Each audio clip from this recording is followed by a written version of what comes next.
Have you ever felt invisible, scrolling through social media while everyone else's life seems perfect, and wondered why some people never post at all? It makes you question if they're hiding something, ignoring you, or if you're missing out on their world.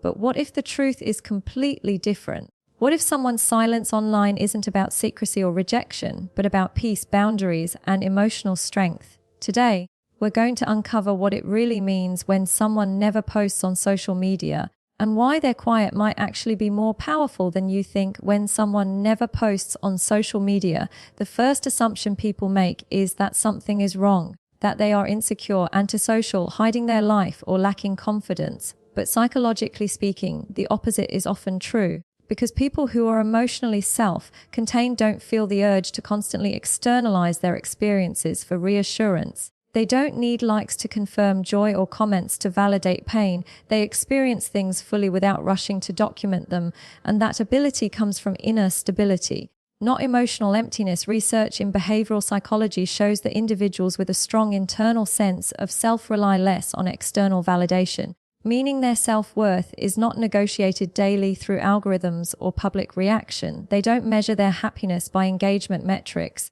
They measure it by how regulated they feel when life gets quiet. Many people post because they want to be seen, understood, or reassured that they matter, and there is nothing inherently wrong with that. But when someone doesn't post at all, it often means they already feel seen in their real relationships. They already feel anchored in who they are, and they don't experience anxiety when they disappear from digital spaces. Emotionally secure people are comfortable being unobserved.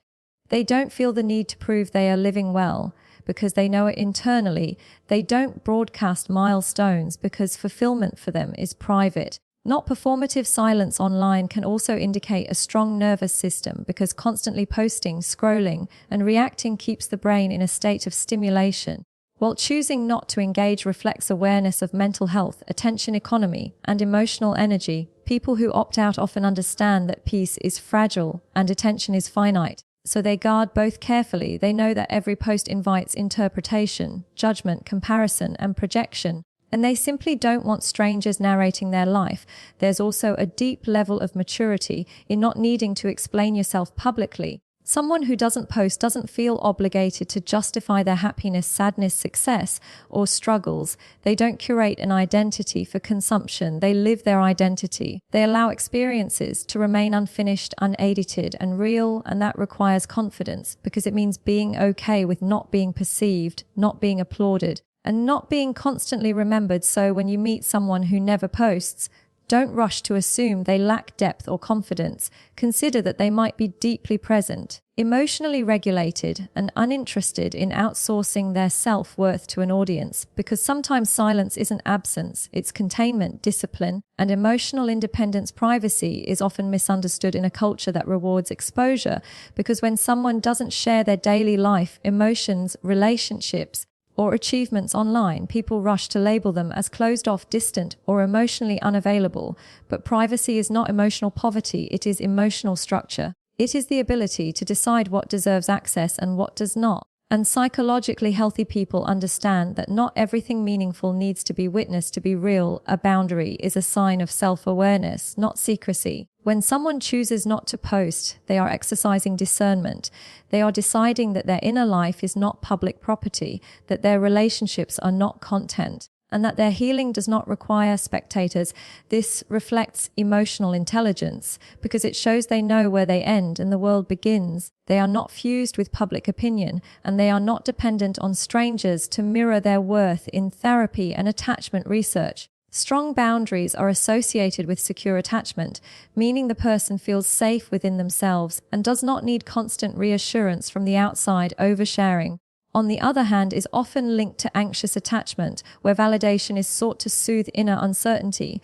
So when someone keeps their life offline, it can indicate they trust their emotions enough to hold them privately. They don't rush to narrate every feeling. They let experiences settle before turning them into meaning. Privacy also protects intimacy, because intimacy loses its depth when it is constantly observed. Real connection thrives in spaces where performance is not required, when moments are shared with chosen people rather than an undefined audience. Someone who doesn't post understands that love, joy, grief, and growth change shape when they are broadcast. They know that once something is public, it becomes open to distortion, comparison, and judgment, so they keep certain parts of their life untouched. There is also power in not explaining yourself. People who value privacy are not interested in managing perceptions. They don't want to control how they are seen because they are more concerned with how they feel. This shows inner authority, the confidence to let others misunderstand you without correcting the narrative, because correcting it would require you to expose more than you want to give. Social media often blurs the line between sharing and self-erasure. When your boundaries dissolve, you slowly lose ownership over your story. But someone who stays private knows that their story belongs to them first. They don't need to document growth to validate it. They don't need public sympathy to survive pain, and they don't need applause to enjoy success. So when you encounter someone who keeps their life offline, recognize that privacy is not a wall, it is a gate, and gates exist not to keep everyone out, but to let the right people in. Because a person who guards their inner world is often someone who knows its value and refuses to dilute it for visibility. In a world obsessed with visibility, attention, and constant broadcasting, many assume that if someone doesn't post on social media, they are disconnected from connection itself. But the truth is, not everyone confuses attention with genuine connection, and there is a profound distinction between being seen and being understood, because connection is not measured in likes, comments, or followers. It is measured in presence, empathy, and depth of engagement. And emotionally intelligent people know this innately. Those who avoid posting often cultivate relationships that matter offline with friends, family, and communities that provide authentic interaction rather than performative recognition. They invest their energy in conversations that aren't interrupted by notifications, in experiences that don't need to be captured for external validation, and in moments that can simply exist without a lens between them and the world. They prioritize real human response over digital reaction, which paradoxically makes their connections more durable and meaningful. The craving for attention can often mask insecurity, fear of irrelevance, or a need to prove oneself to the world. But someone who doesn't post has often transcended this cycle. They are comfortable being present without an audience. They understand that absence from social media does not equal absence from life, and they actively choose to allocate their attention to things that feed them internally rather than externally. They invest in self-reflection, personal growth, and quality relationships instead of chasing transient validation. Psychologists note that attention addiction is a growing phenomenon, where constant social media interaction stimulates dopamine responses in ways that mimic the brain's reward system, creating reliance on external recognition for emotional satisfaction. But people who don't engage this way are often more grounded because they have learned to self-regulate their nervous system, to find satisfaction within, and to know that connection does not require an algorithm, a trending post, or a public display. By refusing to equate connection with broadcast, they also maintain authenticity.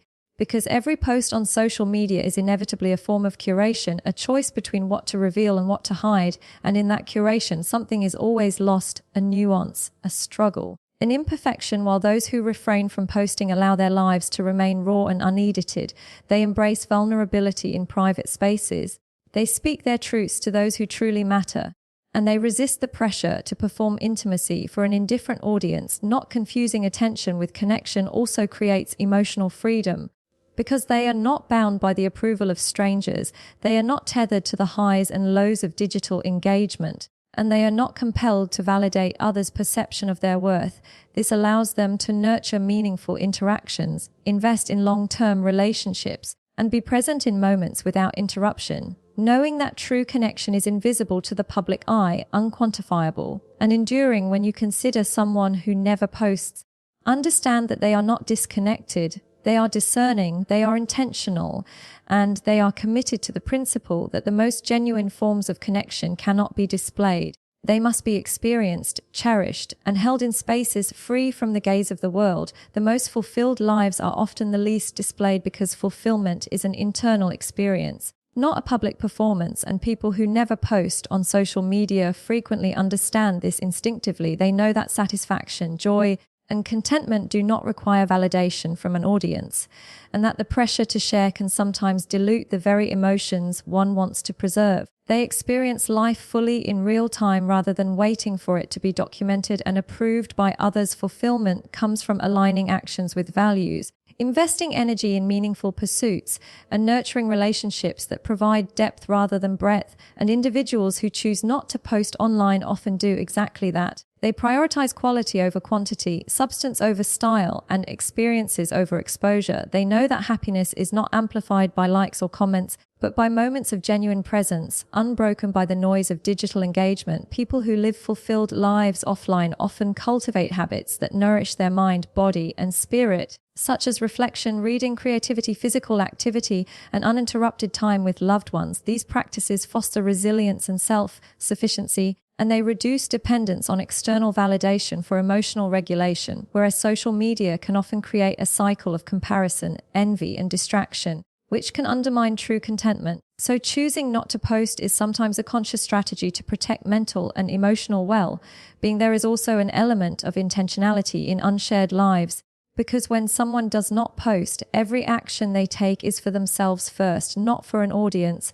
They experience achievements without the need to broadcast them. They celebrate privately, they process challenges internally, and they let growth unfold without performing it for approval. This requires self-awareness, discipline, and a deep understanding of what is truly valuable, because it means rejecting the societal assumption that visibility equates to success. Psychologically, people who maintain this approach often report higher life satisfaction and stronger emotional resilience, because their sense of worth is intrinsic, not contingent upon feedback loops from social media. They are free from the volatility of online attention, and they can engage with the world on their own terms, making choices that feel authentic rather than performative, which strengthens identity, confidence, and emotional stability. Finally, the least displayed lives often allow for deeper presence, because attention is not divided between living and documenting. Moments are not interrupted by cameras, and conversations are not influenced by the anticipation of being shared publicly. This presence fosters gratitude, mindfulness, and meaningful engagement with the people and experiences that matter most, creating a life that is rich in substance. Even if it is invisible to the wider world, those who embody fulfillment without display understand that contentment is cultivated, not showcased, and that the value of life is measured in lived experiences, personal growth, and authentic relationships rather than in likes, followers, or public recognition. They choose intentionally to remain unseen, not because they lack joy, but because they understand that true fulfillment does not need an audience, and that the quiet, consistent pursuit of well-being often creates the most enduring happiness. So next time you notice someone never posting online, don't assume they're distant or disinterested. Their silence could be a sign of strength, self-respect, and emotional maturity, a conscious choice to protect their peace and preserve what truly matters. Remember, the most meaningful lives are often lived away from the spotlight, and connection doesn't require constant visibility. Instead of chasing validation or comparison, focus on your own growth, your own joy, and your own boundaries. Honor those who choose depth over display, because sometimes the quietest presence carries the greatest wisdom, and the most authentic lives are the ones lived privately.